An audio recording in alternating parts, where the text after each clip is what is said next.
Assalamualaikum warahmatullahi wabarakatuh. Waalaikumsalam warahmatullahi wabarakatuh. Bismillah, tawakkaltu 'ala Allah, la haula wa la quwwata illa billah. Asyhadu an la ilaha illallah wa asyhadu anna Muhammadar Rasulullah. Allahumma shalli ala sayyidina Muhammadin wa ala alihi wa sahabatihi ajma'in, ma ba'd. Kita lanjutkan ke halaman 267. Paragraf kedua. Bismillahirrahmanirrahim. Ya khafuna, mereka takut. Ayukhadu ala ghurbatin, takut mereka diambil atau dihukum dengan tiba-tiba. Ya khafuna an yakunal imanu indahum ariyah, juga mereka takut, cemas,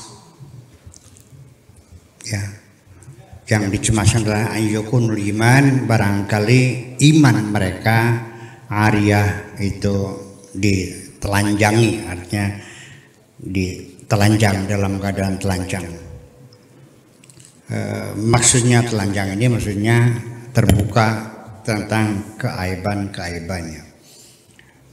Semua orang secara insting selalu ingin menutupi kekurangan-kekurangan yang ada pada diri masing-masing. Yang punya belang ya pengen nutupi belangnya. Tidak semua perempuan pakai jilbab karena mentaati agamanya, tapi hanya karena menutupi telinganya yang gede, rambutnya yang tidak bagus, kan begitu. Ataupun untuk menutupi rahangnya yang besar.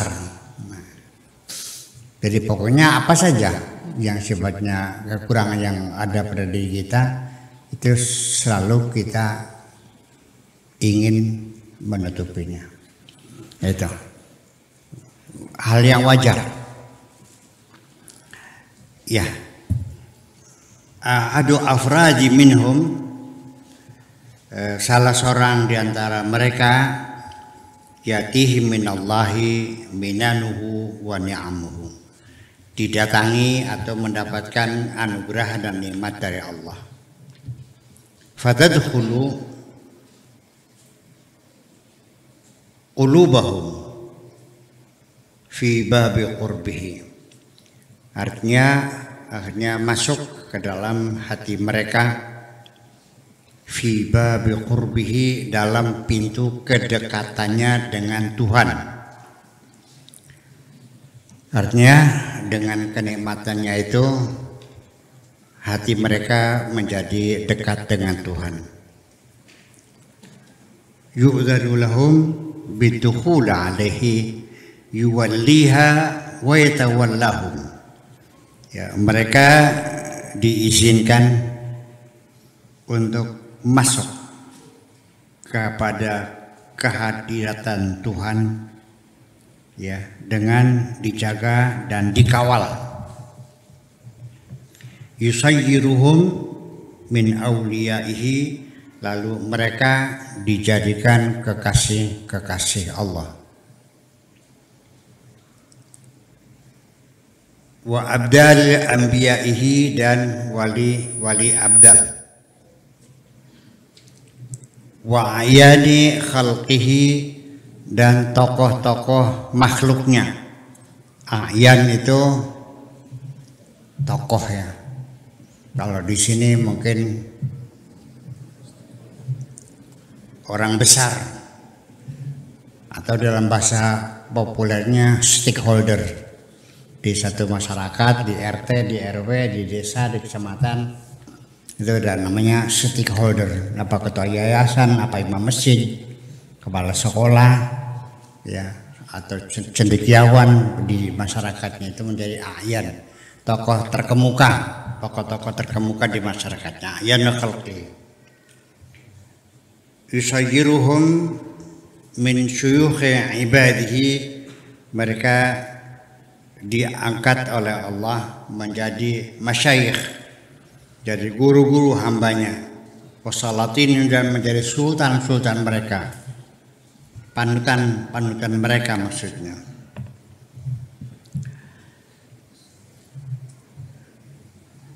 Apa itu? Yastanibuhum fil ardi. Ya, diberi mereka diangkat sebagai wakil di bumi ini, sebagai naib. Yastakhlifuhum fiha, dan mereka diangkat menjadi khalifah di bumi ini. Wa yaj'aluhum min mufarriji, dan mereka dijadikan hamba-hamba Allah yang mengesahkan Tuhan. Yu'allimuhum min ilmihi, dan mereka juga diajari dari ilmu Allah. Wa yuntiquhum bihikamihi, dan juga mereka diberi kemampuan untuk berucap dengan hikmah Allah. Wa yukarrimuhum bikaramatihi, dan Allah juga memberikan karomah mereka, memberikan kemuliaan pada mereka dengan karomahnya. Wa yamudduhum bi amdadihi, dan Allah memberikan rezeki pada mereka dengan berbagai macam rezekinya. Yu'arifuhum ma lahum wa ma alaihim, dan juga diberitahukan mereka tentang apa yang menjadi hak mereka dan apa yang menjadi kewajiban atas mereka. Yurasikhu qadamal imani fi qulubihim, dan juga Allah memantapkan ya iman ke dalam hati mereka. Wa yaj'alu tajal ma'rifati, dan Allah membuat mahkota ma'rifat mereka ala rasi imanihim, di atas kepala iman mereka. Al-qadaru yakhdamuhum, qadar berkhidmat kepada mereka. Wal insu wal jinnu wal malaikatu qiyamun baina aydihim, baik manusia baik jin baik pun malaikat, mereka standby, qiyamun standby, baina aydihim, di hadapan mereka. Atawaqi'u ta'ti ila qulubihim, segala macam kemungkinan datang pada hati mereka. Wa asraruhum, dan rahasia mereka. Kullu wahidin minhum malakun, setiap seorang dan mereka ada satu malaikat fi nafsi, dalam dirinya. Qa'idun ala sariri siddati mamlakatihi, yang duduk di atas singgasana kerajaan dirinya. Ya. Wa yabtu jundahu, dan mengirimkan tentaranya fil ardi, di bumi. Li islahil khalqi, untuk memperbaiki makhluk masyarakat, munaqidatan, melawan li iblis, terhadap perbuatan iblis. Ini artinya, segini ngomong banyak nih ringkasnya, bahwa yang mendekatkan diri kita kepada Allah itu satu, kesadaran kita mendapatkan nikmat dari Allah. Ya, yang membuat orang itu jadi merasa dekat dengan Allah itu karena merasakan kebaikannya. Tadi dikatakan, ya, fatadkhulu, ya, ahadu afrali minhum ya'tihi minallah minanuhu wa ni'amuhu fatadkhulu qulubahum min babi qurbihi. Itu omongannya bahwa kamu juga merasa dekat dengan saya, dengan pengasuh Pondok Sadampingan, ketika aku sering memberikan kebaikan-kebaikan. Betul enggak? Umpamanya SPP telat, oke, saya garansikan pengurus tolong nih santri ini nih sementara belum ada jangan ditagih dulu, biar nanti tanggung jawab saya dah. Ya, sampai 6 bulan baik nggak apa-apa.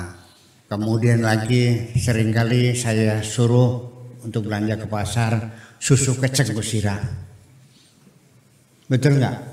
Kemudian kalau ada keperluan saya pinjamin mobil.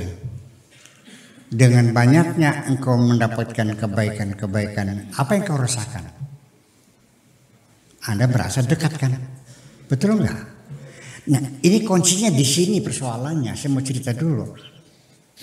Kenapa sampai sekarang engkau tidak pernah merindukan Tuhanmu? Jujur nih.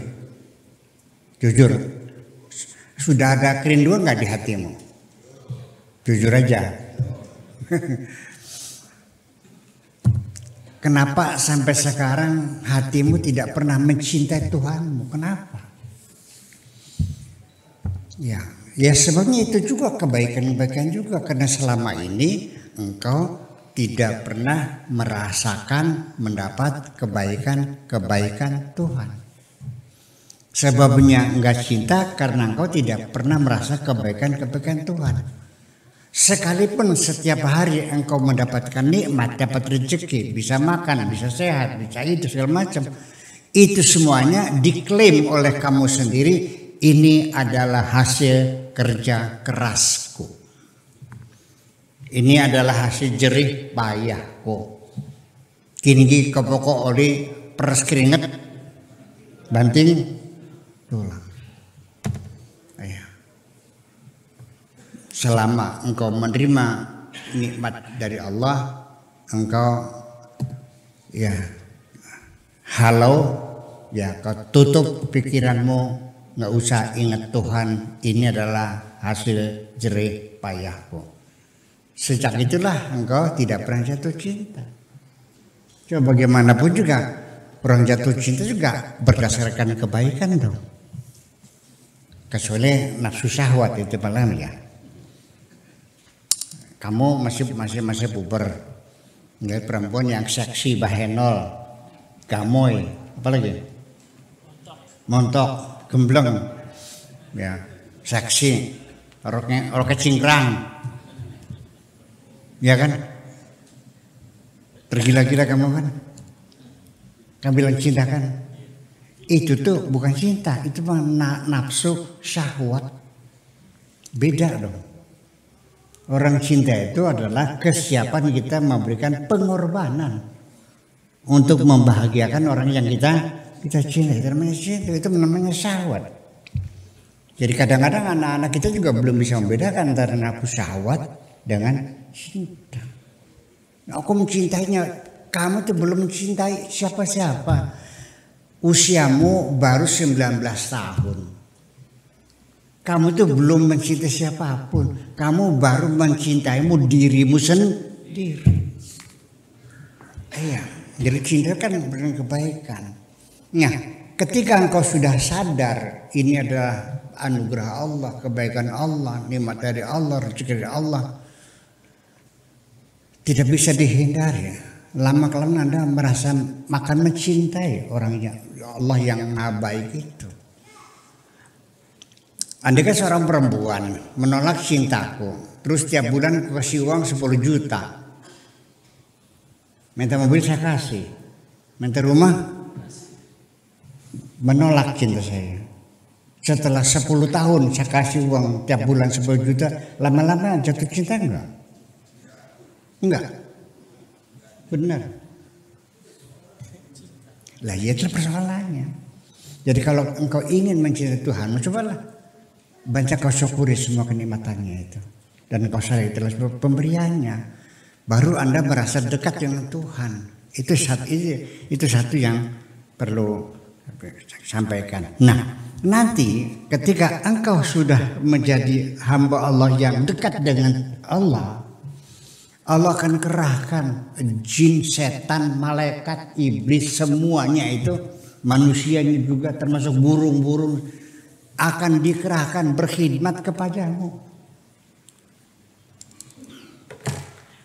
Orang yang dekat dengan Allah diberi keistimewaan, yaitu akan dikerahkan wa usyira li Sulaiman junuduhu minal jinni wal insi wat tayri fahum yuzaun. Ya. Tentara-tentara Sulaiman dikerahkan semuanya, dari tentara jin, tentara manusia, tentara setan, burung-burung, fahum yuzaun, semuanya diberikan job description. Siap membantu Nabi Sulaiman. Kamu juga sama. Orang yang dekat dengan Allah itu malaikat, jin, setan, manusia semuanya berkhidmat kepada kamu. Kamu sadar atau kamu tidak sadar. Nanti sewaktu-waktu perlu saya ingatkan bahwa yang bekerja siang dan malam berjuta-juta malaikat dalam tubuhmu yang tidak pernah kau sadari. Ya. Yang menutupkan matamu untuk tidur. Malaikat bekerja dan membukakan matamu untuk membangun kamu dari tidur. Yang memeras keringatmu ketika engkau merasa panas. Dan semuanya yang memutar darahmu sekujur tubuh melalui pembuluh darahmu dari ujung kepala, ujung kaki, ya dipompa oleh darah, itu tidak bekerja sendiri, ada yang mengerjakan semuanya dan Anda tidak tahu. Ya, makanya oleh karena itu maka Anda sadar tidak sadar, ya makanya saya jadi aneh ada orang yang mengingkari adanya Tuhan tuh. Iya, dengan alasan sains teknologi. Ya mana justru orang yang itu hanya orang yang bodoh. Sederhana saja, mungkin gak kacamata jadi sendiri? Mungkin gak ujung-ujung kacamata ada di atas meja? Jadi sendiri, datang sendiri, terus hilang sendiri. Pakai logika aja kan gak mungkin. Sesuatu itu terjadi kecuali ada yang menjadikan. Tidak ada sesuatu yang bergerak kecuali ada yang menggerakkan. Setiap hari kita itu ngawula kata bahasanya. Malaikatnya ngawula itu qala rabbuka lil malaikati isjudu li Adam fasajadu. Itu masalahnya. Setiap enggak tahu lah berapa miliar malaikat yang bekerja siang dan malam untuk diri kita sendiri. Makanya sebelum menjadi kekasih Allah minimal dekat aja dulu, betul nggak? Nah setelah dekat baru menjadi kekasih. Nah siapa mereka? Nanti dalam masyarakatnya mereka ditugas macam-macam. Ada sebagai a'yan, artinya menjadi tokoh masyarakat. Atau nama apa istilahnya saya sebutkan stakeholder, jadi tokoh pemuda, tokoh di masyarakat lah, entah RT, entah RW, entah kepala desa, entah kata yayasan, imam masjid, kiai dan sebagainya masih kan ada stakeholdernya. Minimal hidupnya di tengah masyarakat dia terhormat kalau dia orang. Itu persoalannya. Jadi sekali lagi mau saya ingat, itulah aulia ilah itu orang yang disenangi masyarakat, disegani masyarakat, dihormati masyarakat, punya peran dalam masyarakatnya. Nah kalau yang gembel-gembel yang nggak mandi mah itu bukan wali tuh. Salah paham kamu mah. Kalau ada orang nggak mandi, nah waliullah. Kamu itu merendahkan wali loh. Yang ngemis-ngemis waliullah, mana mungkin begitu? Masa kasih Allah begitu? Nggak beli. Iya, itu orang yang masih dalam proses untuk mencapai tingkat fana, ya sampai dirinya tiada, itu prosesnya seperti itu. Belum, ya kita doakan aja, mudah-mudahan mereka sampai. Oke, saya kira itu yang penting saja. Jadi sebelum Anda menjadi kekasih, cobalah langkah pertama bagaimana Anda menjadi dekat dengan Tuhan. Terima kasih. Assalamualaikum warahmatullahi wabarakatuh.